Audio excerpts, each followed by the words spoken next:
Welcome into another episode of Harmonious at Lunch, where we disrupt the way you think about your business, your life, and we talk about the three-legged stool of business, which is mind, body, business. Harmonious is the business architecture, the 10 fundamental disciplines you need to grow and scale your business. It's based on what the Fortune 500 does right and what small businesses get really wrong, which is why we go out of business. But the other two legs of the stool cannot and must not be forgotten, mind and body. And guess what? I think we're going to spend a lot of time there today, just from getting to know our guest, Jude, a little bit backstage before we hit record.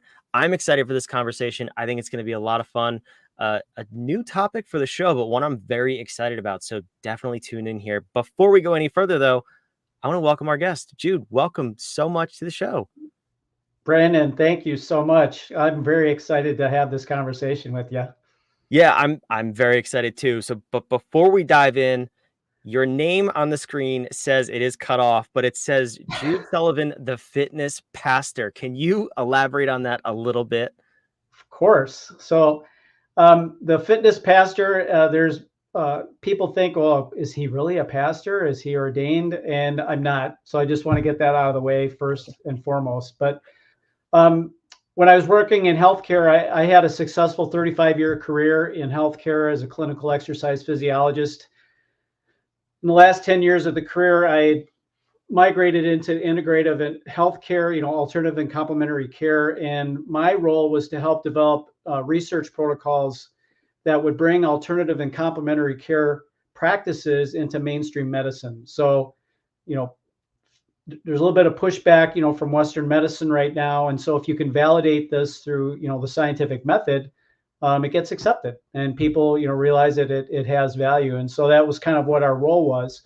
And we were doing a protocol, as a 10-year protocol in mindfulness meditation. I helped develop, and then I ran what they called it, the active control group. And we were working with one of the groups. And as we came to the tail end of this group, one of the women came up to me and she goes, Jude, you remind me of being a fitness pastor. And it kind of took me by surprise, but it really warmed my heart because for me, it felt like, and I think a lot of us, maybe if we're not struggling with it, we're striving for this. It felt like who I was integrating with what it is I was doing. And I really felt like that connection was there. And I just kind of let it go. But I came home and I told my wife about it. She's like, oh my gosh, you've got to keep that name. I'm like, what? And so, she's a little bit more business savvy than I am. At least she's had more experience than me. And so it's been a nice moniker that people can help identify with me and remember me. And so I kind of put that out there, but it does still get a little bit, confusion about whether or not I'm actually a pastor. But if nothing else, it's a good conversation starter, like my name. People identify Jude with Hey Jude and the Beatles or something like that. So if you can't remember me one way, you can remember me another. And so, yeah, that's kind of how that came about. That's awesome. All right, fitness pastor. It might be in line with today's conversation a little bit. Right. We'll get there in a second, of course. But I love the nickname. I love how you got it. 35 years in one career. Now you're transitioning to another. Yep. I'm excited about what you're doing. Give me the high level overview of what you're doing now. And then I want to dive into how that can help people. Right. So obviously, I think almost anybody in healthcare, they have a heart for people. They want to figure out a way where they can invest themselves into another person and help them. And my story isn't an exception to that. I was an overweight kid growing up, and I got sick and tired of it, and so I made some changes that maybe, probably knowing me now, I wouldn't have recommended, but it was what I decided to do. And it helped me lose weight. But as I was growing and maturing physically, I also became a little bit more improved in terms of my athleticism, and it got me some recognition and things of that nature. And to make a long story short, it helped kind of project me into this healthcare situation. I was working with athletes a lot early in my career as an exercise physiologist and a sports coach. And that was great. I worked with a lot of really good athletes, a lot of weekend warriors who are really taking their health and their fitness seriously. But I still felt like there was something missing. As cool as that was, I felt like, there's got to be something else. My father was becoming ill. He had heart disease. He became diabetic. And I'm watching, the health system that I'm working in kind of failing him. And, it just kind of made me question inside. I wasn't really taking these conversations to anybody else, but I was just really wondering about that. And then one of the physicians who came into our program started our integrative health program. And so that really was speaking to me because I felt like, you said mind and body, I think spirit is the other part of it, and, that it kind of can speak to this. I have definite opinions about that, which maybe we can share at some point. But, we're spiritual beings as much as we are physical beings and emotional beings. And I felt like we needed to address that. And so that's kind of where my heart was, and it's kind of where it is right now. I've been coaching people for 35 years in some way, shape, or form. So I have a lot of experience working with people individually, small groups, running big programs. But when I retired, from a corporate structure where, kind of the rules were set around me and I had to work within the rules, now I'm able to coach people with a program which we call God Talks. And so my role is as a coach is to help people hear God in their life, so that they can unify what it is that they want to do with who it is that they are. And kind of goes back to what it is that I felt like I got with the fitness pastor name. I think that's kind of the missing piece for people is, they're doing something, they may be magnificently successful, but is it really speaking to what their life purpose is? And so there might be a little discontent for people if they're not meeting that in addition to what it is that they're actually doing, even if they're successful. So my role as a coach, a God Talks coach specifically, is to help people hear God in their lives and to respond and to move forward. Yeah, I think this is such an important conversation, and you may have just broken my model a little bit. I might have to add a fourth leg to the stool. I typically put spirit. I fully understand and agree with you on that. I typically put it as an integration with the mind and the body. So it still Sure. falls within the stool, and it's obviously very important. That's why we're having this conversation. But one last thing too, for those of you watching and listening, Jude is sending me a quick start guide on this that we will include a link to in the show notes. So if you want to know how to get started and figure this out for yourself, that's going to be a very helpful guide that you can go and download and take that first step. But I want to dive in before we get to the specifics of kind of how to get started on this path. Can you walk me through your transition and your, I guess, spiritual discovery journey when you started way back when and what that looked like for you? Right.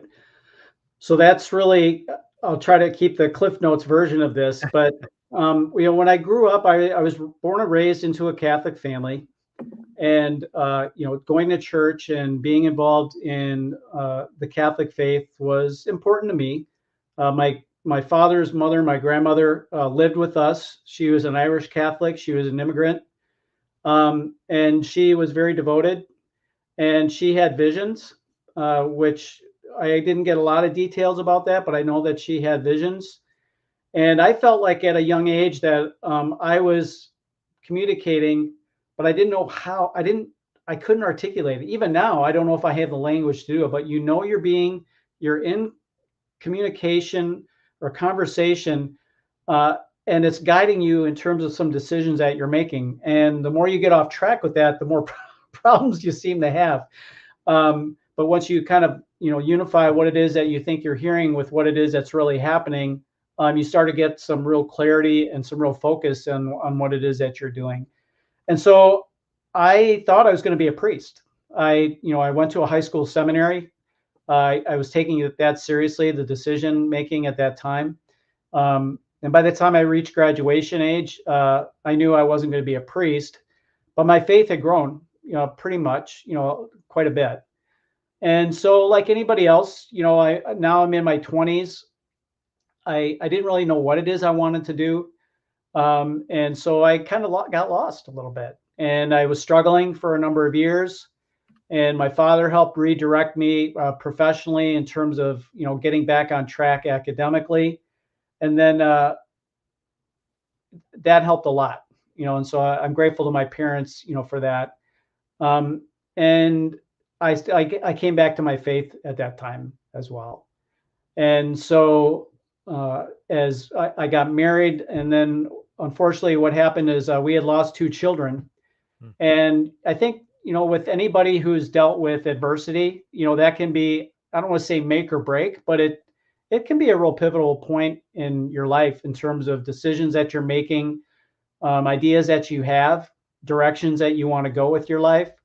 And for me, that was one of those times, where it really challenged me. It took me deeper. And I think that's a lot of what adversity does. It's, I don't think it's wise, much less, necessary to try to live a life free from adversity, obstacles, or difficulty. Not that we seek these things, they kind of have a way to find their way to us anyway. But it helps. It's kind of like iron sharpening iron. When you go through these things, you develop perseverance, you develop endurance, you develop a grit, a toughness, and you really start to understand some things about yourself and how you tick. And in my case, also what God really meant to me. And so what happened is I left religion and I developed a relationship with God. So I'm a disciple of Jesus, that's plain and simple. And so that's where it took me. And that first marriage ended up ending. I became remarried to a woman who was a widow. And so she had similar types of adversity. And so together that's helped us in terms of, kind of helping unify ourselves in terms of what we believe individually, and then collectively as we came together as a husband and a wife, and how we raise our family. And like I said, it was at that time where I developed the name Fitness Pastor. So I felt like I was actually living out what it is that I was doing. And, somebody actually could see that. And so that was very gratifying to me. And now I have the opportunity to actually do this as a business. And so that fires me up big time. And so that's kind of where I'm at right now. And just starting to launch this, as we discussed briefly off camera. And I am just so excited about what the future has in store for me now with this. Yeah, that's an amazing story of transformation and growth and relationship. And I think that's one of the things that frustrates me most with all religion is when we focus on the religion, I think people only see right and wrong and they condemn others, they judge others, which it says in, I think, every religion not to judge. That's a foundational principle. I too am a disciple of Jesus, and I believe we're on a very similar track. Mm-hmm. So but what I want to ask you is how I see that relationship Mm-hmm. is a level of spirituality, not religion. Obviously, it's a religious denomination, but it's not Yeah. about right or wrong. It is about relationship and growth and togetherness. So can you tell me from your experience and through helping others through this process, how do you develop that relationship? How do you hear God, and how do you take that into your business and into your life so that you can grow in all areas? I love It's a this big question. question. I love this conversation. This is the best. How much time do we have? Yeah, exactly. Okay, how about this? If we run over, we're gonna split this into two parts. So Okay, I'm gonna put that out there right now. I'm totally down with that. So, yeah, I think what you said is it comes down to a relationship. So think what makes it different is that God isn't present in physical form. And so what I help people realize is, we're more than anything, we're spiritual beings. We have a soul, which is our mind, our will, and our emotions, and we live in a body. And so we have to think of it from the top down. It's like, what's happening in our spirit? What do we know about our spirit? And for me, I go to the Bible to understand that. and then I let that sink down through my soul and into my body, what the world will want you to do is to live through your body and then take it up into your spirit. And so that's what Jesus came to do, is to flip everything upside down. And like you said, one of his greatest antagonists were the Pharisee, and other religious rulers, because they were so focused on doctrine and rules. And the rules were there out of necessity, but they had lost, what the intention of the rules were for. And he came to, obviously break that up and just say, this is the new covenant. That's the old way. Here's the new way. You have a choice to make. And so we all have a choice to make. I would say it's better to not wait for adversity to come before you try to do this, and to know that results are important, especially if you're in business. And I was just thinking about this actually earlier today. You're not going to survive in business unless you're getting results. And a lot of people want to say, well, it's all about the process. Well, yeah, but if you're not getting results, they don't care what the process is. However, if you're getting results, God is very interested in the process of what's happened to get to those results. And his biggest concern is, what is my relationship with him? And what is your relationship with him? Because first and foremost, he wants to have a relationship with you. Yes, he wants to prosper you and he wants you to have an abundant life, but not at the expense of losing a relationship with him. And so I think of it like my marriage to my wife. If I just come to her when I'm having a problem, what kind of a relationship are we going to have together? But if I'm not seeking her out and wanting to have her speak with me, or for me to listen to her, if I allow myself to get distracted where I'm not having conversations with her, or I'm not listening to her, this society, it microwaves everything, right? And so we have the attention span of a flea. If we can slow ourselves down, be still and know I'm God, that's actually a Bible verse. If we can slow ourselves down, remove the distractions from our life and listen, that's the most important thing. And so if we can let that be the starting point and then be patient, we're just puny humans. It's amazing that God wants to be in relationship with us. But he's not going to give us the whole meal in one sitting. He's going to deliver it over time.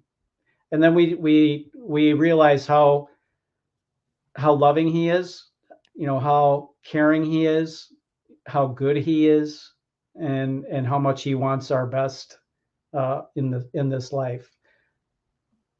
Yeah, I mean, this could be a 3-day episode. That's the sense I'm getting here. There was so much to unpack in just that answer, but I want to highlight a couple things, and then we will wrap up this episode. Not to say we won't have a part 2 very soon, but sounds good. You said a couple of things that were really, really important. I love the wife comment, because it's so true, and I think we can all picture that. Wife, spouse, significant other, whatever. If you're in a relationship with someone, if you only go to them at the time of your need, you will lose that relationship. It will not be that strong. You could have one, but it won't be as strong as it could be. That's an important note. And the other thing you said was microwave culture, Amazon culture, whatever you want to call it. It's the I need it now mentality. And that's not how any relationship is built with another human, with God, with anything. You cannot build a relationship in quick doses. So I want to unpack that a little bit. And, selfishly as business owners, we do tend to think we want things quickly and we're impatient. Yep. Tell me about, I know my story and I know the significant benefits of this, but what is the clarity you receive in business and in life by developing this relationship with God, with your higher spiritual self, and how that can guide you, and not only guide you, but propel you forward in business? So again, that's an outstanding question. Again, what I think it does is we're prone to mistakes, but the mistakes that we'll have will be fewer, and the magnitude of those mistakes will be smaller. And so, I don't want to say we're just human. We're human. We're God's best, greatest creation. So I don't want to minimize that. But at the same time, we're prone to foibles. We have bad ideas. We get caught up in emotion and we become reactive. And I would say, in terms of clarity, as you first, projected that question, it, you you'll have a sense of clarity in that all you need is what the next step is.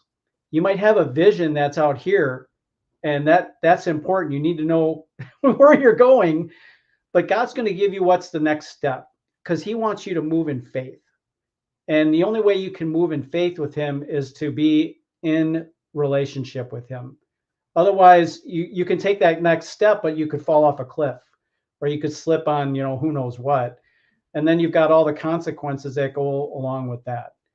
And the other thing that I think about is, if I'm working with another human being, am I working in love with this person? And if it's somebody who's maybe crossed me, as a Christian, especially, I'm not to retaliate. If they're my enemy, I'm to pray for them. That's a big ask for anybody, but then to think about that from a business perspective, that can be hard. And I'm not saying that if somebody did you wrong, that there aren't the consequences for them, and that that needs to be settled. But at the same time, if I'm working with another believer, that shouldn't even be a problem. That shouldn't even be an issue. We can move together forward because we're both on the same page. But if it's somebody who's not, and I have an opportunity to witness to them through the work that I do with them, if nothing else, and if they say they don't even want me to be their coach, if they know that they were respected, that I had respect for their dignity, I love them as a human being, that's a win, because I just planted a seed for them. And again, for me and my faith, that has to be first and foremost. Yes, I have a business. I want the business to be successful. I'm moving my business forward. But when I'm working with people, God's bringing these people to me. If I'm listening to God as I run my own business, I should be thinking about, these people have been brought to me. I don't even know why in some cases, but they were brought to me. I asked for that. And now it's up to me to take the next step. So that I'm not sure if I answered it fully, but that's kind of how I see that. No, you did. And what's been important for me is really two things. First and foremost, if you ask for something, the way you get it is not always the way you want to get it. If you ask for patience, you will be tested and you will grow into patience. You will not receive patience as a gift. So know that and understand that. And also, I'm not perfect. You're not perfect. I had a moment this morning. Somebody cut me off on the road and anger immediately. But then I was like, okay, calm down. That's not why we're here. There's no such thing as perfect. There's one perfect human being that ever lived. We talked about him here, Jesus. And that is the important part, is to try and do your best and not beat yourself up when you're not perfect. So I am sure this will be a 2-part episode, because we need to dive in deeper, and there's more to unpack here as far as your business growth and your spirituality. The other thing that I wanted to mention was just the power of discernment, to just go within and say, is this right? Is this wrong? There are temptations and bad people in the world, and every opportunity may look good, but the power of discernment and connecting with your spiritual self to say, is this for me? Is this from God? Is this, maybe from darkness? Right. That is very important in business. And I've been down both paths, and I can tell you, to have the choice and to have the discernment between the choices is very key. So I mentioned it earlier, Jude has a quick start guide on how you can start this process. I know for a lot of people, this is a touchy topic and maybe a taboo conversation. I don't care. He doesn't care. If you want help and you want to maybe take that first step, whether it's a comment or a DM, please reach out to us. We want to help. We want to love on you and give you the clarity and support that we have both received. And we want to spread that light and that confidence and that clarity to other people. So however it is, please reach out to us. We ultimately just want to help you and connect you with that power. So Jude, I want to thank you for coming and shedding the light on this, no pun intended, but bringing this topic to surface, because it's so important and it's so powerful, and it's absent in business in a lot of places. And I'm glad that you're fixing that. So thank you. Brandon, thank you again. With these podcasts, sometimes you're not sure how you get connected with people, but I am so grateful that we are connected. And if we do another one, I can't wait for that to happen. Yeah, I am too. Now, listen, Jude is just starting his business, like he said. Let's follow up in a few months. I want to see your journey. I want to Yeah. see how this grows, how you're able to spread this word and the good work, and help other people grow at the same time. So we will definitely have a part 2 that will be announced at some point. And if you want to grow yourself, reach out to Jude. Get the Yep. quick start guide that's in the description.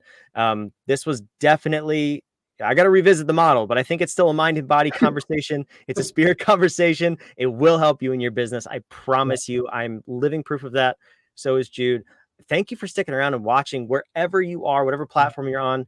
Like, comment, subscribe, dislike. That's okay. It's okay to disagree with us. We want to help you, like I said, whatever Exactly. it is. But make sure you leave your feedback. We want to hear it, and we want to help you along this journey. We could not do this episode and this podcast without you. So thank you for joining us. We'll see you on the next episode.